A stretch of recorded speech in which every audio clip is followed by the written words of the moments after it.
రైతు బిడ్డ గురించి మనం మాట్లాడితే తను ఇది లైక్ బిగ్ బాస్ లో ఉన్నప్పుడు ఒకలా ఉన్నారు. సో కామనర్స్ లో మీకు నచ్చిన కంటెస్టెంట్స్ పవన్ కళ్యాణ్.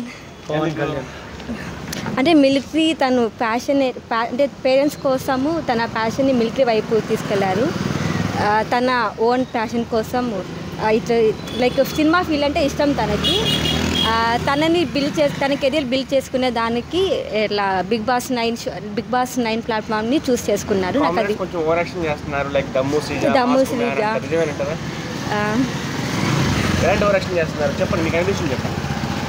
అంటే కామనర్స్ కాబట్టి వాళ్ళంత దూరం వచ్చారు. దానికి ఫస్ట్ మనము అప్రిషియేట్ చేయొచ్చు. నాకు వాళ్ళపైన అయితే నెగిటివ్ ఫీడ్బ్యాక్ అయితే ఏం లేదు. ఫస్ట్ కామనర్స్ అంతవరకు వచ్చారంటేనే అది చాలా అప్రిషియేట్ అని చెప్పచ్చు.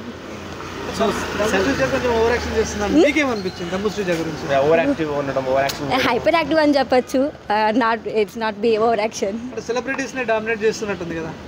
ఆఫ్ కోర్స్ సెలబ్రిటీస్ అయితే డామినేట్ చేస్తుంది దమ్ము శ్రీజ. చేయాల్సిందే. కామనర్స్ అంటే ప్రూవ్ చేసుకోవాలి వాట్ వి ఆర్ అని. సో మళ్ళీ మీరు అన్ని సీజన్ చూసారు కాబట్టి మీకు ఎన్టీఆర్, నాని, నాగార్జున ముగ్గుట్లో ఎవరి హోస్టింగ్ చాలా బాగా అనిపించింది? ఇది ఇప్పుడు చెప్తే కాంట్రవర్సీ అయిపోతుంది. నా ఫేవరెట్ ఎన్టీఆర్. మళ్ళీ ఎన్టీఆర్ రావాలంటారా 10 కైనా కనీసం? కన్ఫర్మ్ గా కోరుకుంటాను.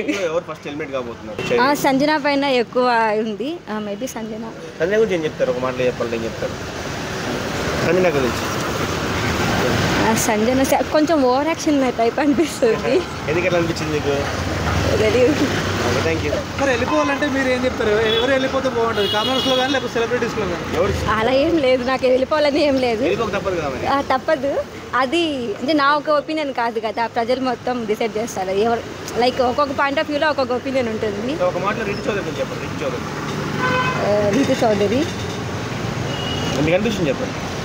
ఎప్పుడు వస్తుంది అన్నారు, వచ్చింది ఎట్లా? నాకు పెద్దగా ఏం అనిపించలేదు రీతు చౌదరి. నేనైతే పవన్ కళ్యాణ్ కావాలని కోరుకుంటున్నాను.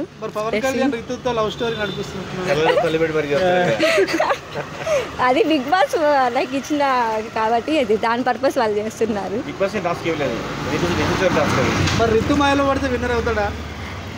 పడరు.